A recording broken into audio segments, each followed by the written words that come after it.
Alamin ang latest weather update ngayon dito sa Sir Aris Official Weather News Today. Wala pa rin naman tayong minomonitor na anumang bagyo or low pressure area sa loob at labas ng ating Philippine Area of Responsibility. Pero meron tayong tatlong weather system na nakakapekto sa ngayon dito sa ating bansa. Una dito ang pagbabalik ng shear line or yung salubungan ng mainit at malamig na hangin na nakakapekto dito sa May Visayas.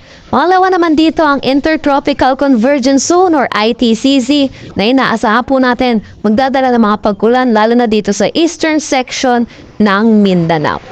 Pangatlo po natin ay ang Northeast Monsoon or ang hanging amihan na patuloy naman po na umiiral dito sa May Luzon.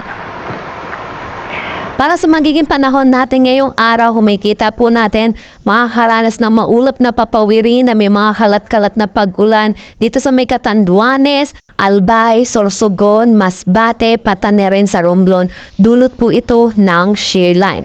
Samantala, inaasahan din natin makakaranas ng maulap na papawirin na may mga pag-ulan dito sa may Cagayan Valley, Cordillera Administrative Region, Aurora, Quezon, pati na rin sa nalalabing bahagi ng Bicol Region.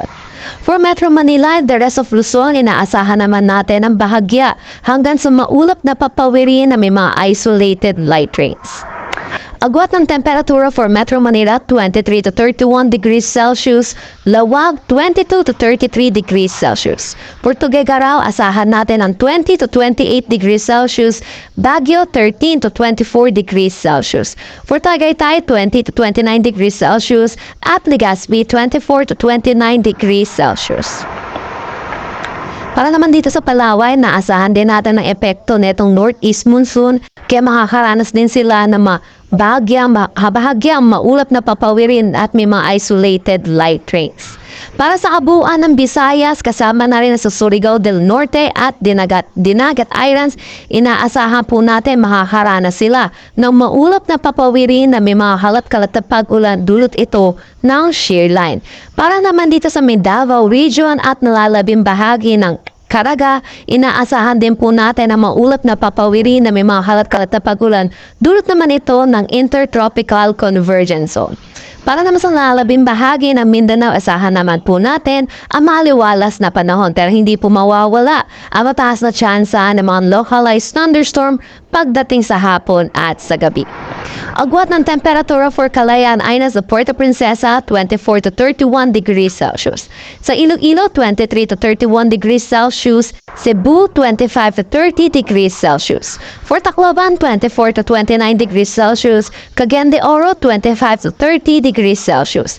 Asahan natin sa Zamboanga, 24 to 33 degrees Celsius. At Davao, 24 to 31 degrees Celsius.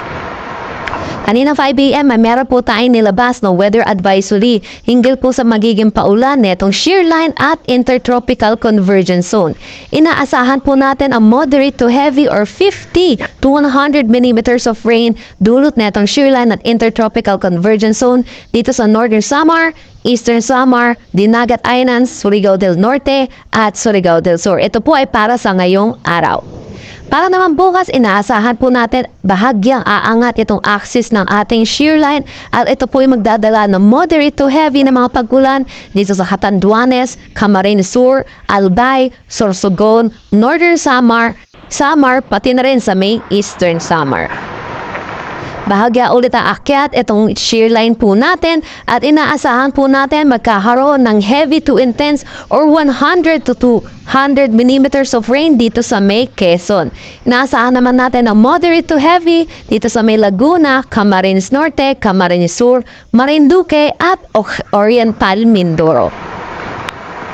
Meron pa rin tayo nakataas na gale warning dito sa northern at eastern coast ng Catanduanes at northern Samar, eastern coast ng Eastern Samar. Kaya pinapaalalahanan po natin mga kababayan po natin na delikado po malaot dito po sa mga nasabi po nating coastal waters. Ang sunrise mamaya ay 6:23 a.m.